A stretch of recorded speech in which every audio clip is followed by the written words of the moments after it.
Jambot, record this for me, will you? Let's see. Spacewalk Day 3. I saw the moon, I saw the Earth, and I was afraid that I was going to lose oxygen, but it turns out that my coffee mug was empty. That is all. Alright? Did you get that recorded? Alright, thank you, little buddy.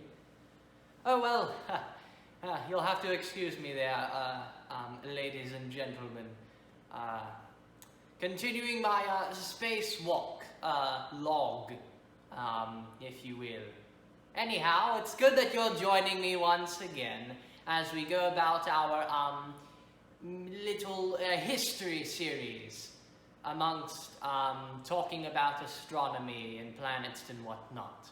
But anyhow, we are going to be talking about one of the more prominent astronomers out there in history. Of course, I am talking about the one, the only, Galileo Galilei. Fortunately, I have some data for us, right up and ready, provided by my local computer. Let's see what we have here. Now, Galileo Galilei was born in the town of Pisa, Italy, on February 15th, 1564.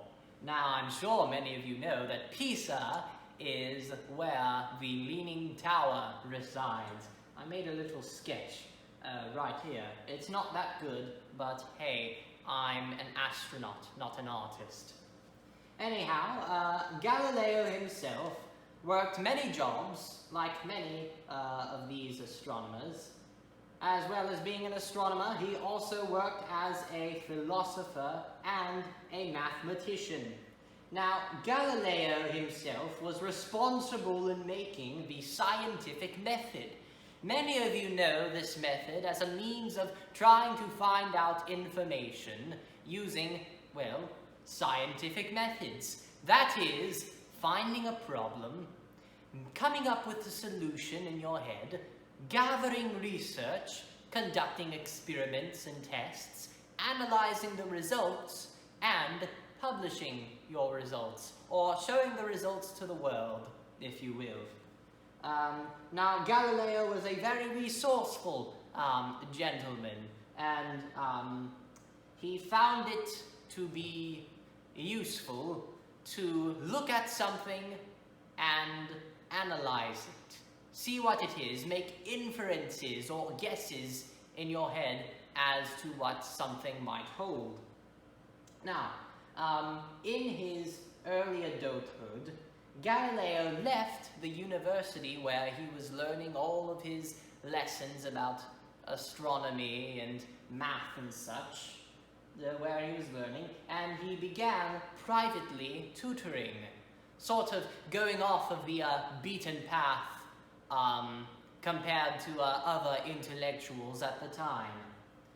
Of course, as time passes, Galileo uses his scientific research to his advantage, and he comes with some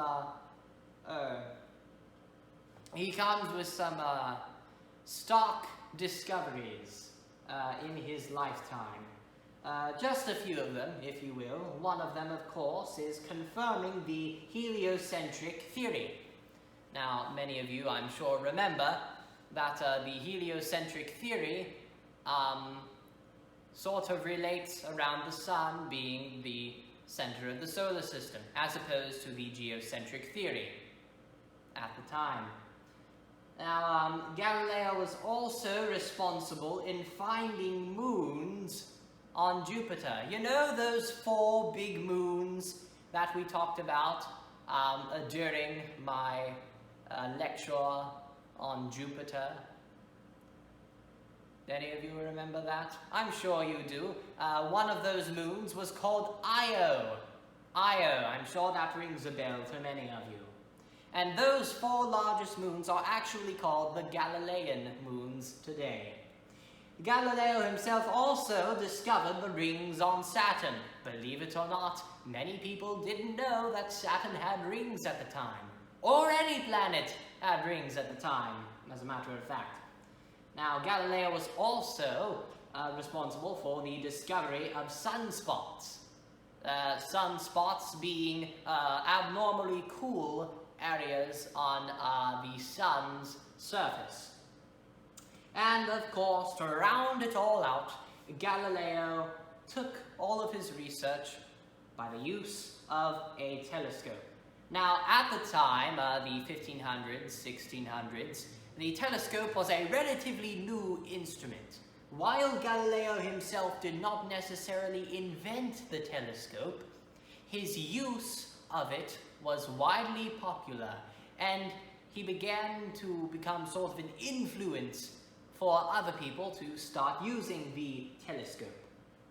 Now, Galileo, in his life and times, was sort of criticized for his findings and his belief in the heliocentric solar system. Keep in mind that this was a time where the geocentric theory was widely accepted, and this absurd thought of the sun being at the center of the solar system was highly alarming for many people at the time. So they attacked Galileo for it. Quite frankly, he was put on house arrest for the rest of his life. And unfortunately, he was stuck in his home until his passing in the early 1640s. But despite all of that, his legacy lived on. As I'm sure many of you know, I must say, if I were to mention Galileo in any sort of conversation, maybe one of these things would pop in your mind. At least the name, of course. Now, as a matter of fact, the space probe Galileo was, of course, named after him. The space probe itself was launched on 1989.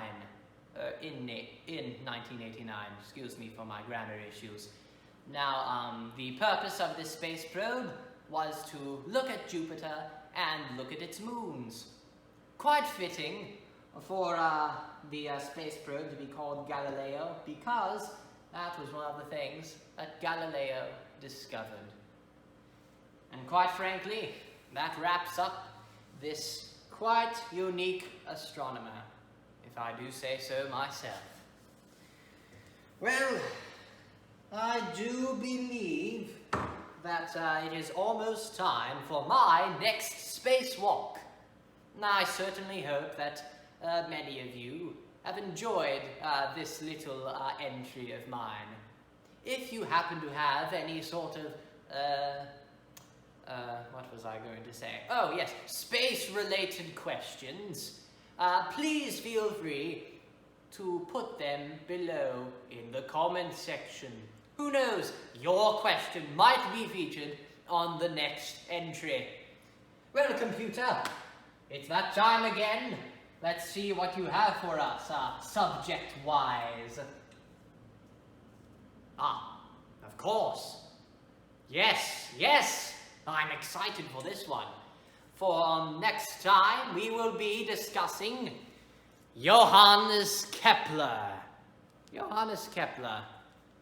What a very unique name, and I'm sure that many of you have heard the term of Kepler before. Well, with that being said, I bid you ta-ta for now. All right, rise up. Salute time in 3, 2, 1.